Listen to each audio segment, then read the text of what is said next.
Morning. Ito ang ulam ng mga apo ko, adobo. Mamarinate ni Mrs. Oyster sauce. Konting oyster sauce. Oh!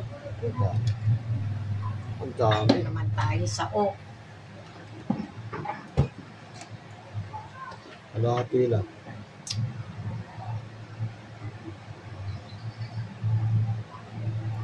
Oh! Naku.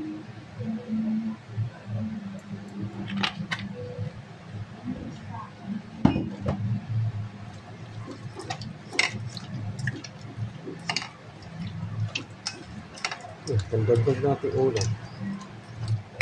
Ya pala. Hindi na ako kakain yun. Sabaw lang.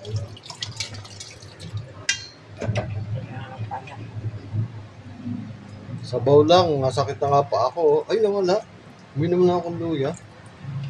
Galing talaga ng luya. Inflammatory. Effective agad, oh. Galing.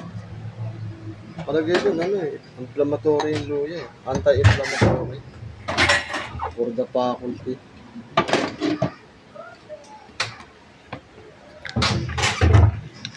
Nakasalang na po.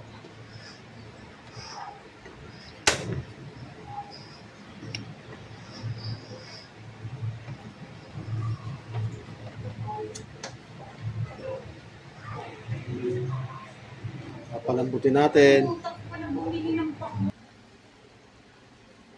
Malambot na siya. Ngayon, nahanguin natin siya. Yan ang pagluluto namin ng adobo. Kung sa sistema niya parang matagal, okay lang sa amin kasi pag hindi ka nagmamadali, okay lang ganito. Ang iba kasi nagmamadali, dire-diretso na adobo, tapos na yung patutuyuin na lang, tapos lalagyan ng mantika. Sa mga apo ko, hindi pwede yung walang sabaw ng adobo kasi yun lang inaano nila eh. Yun lang habol nila sa ulam, adobo eh. Alisin muna natin to, tapos sasalain natin.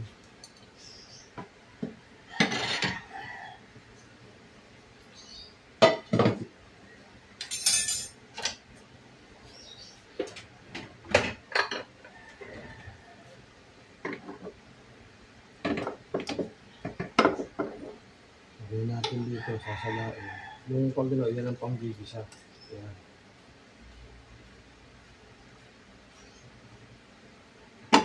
Lagyan natin dyan.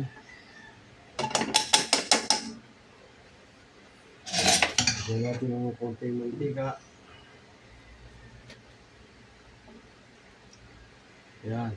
Saka yan patutuyuin.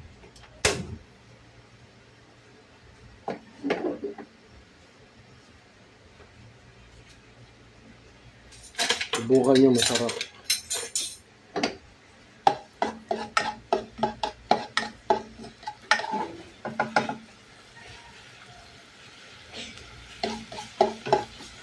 Ayos na, templado na eh.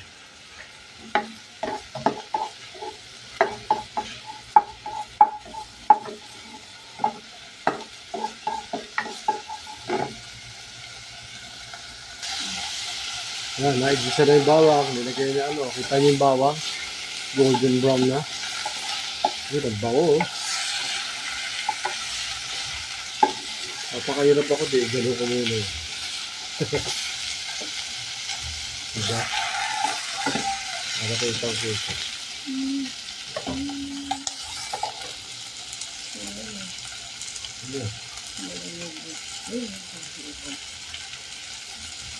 Akin na ako. Nagiluto. Hulog mo na itong sabaw.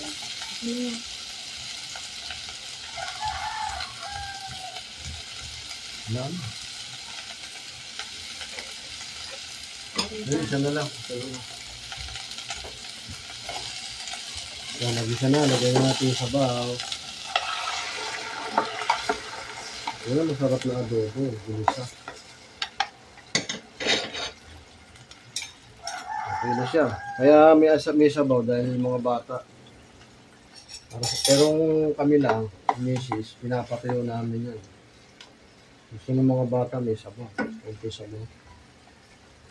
Okay na, pagkado na ito. Sarap.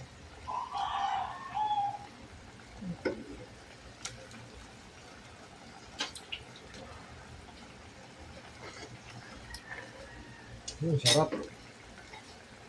Thank you for watching.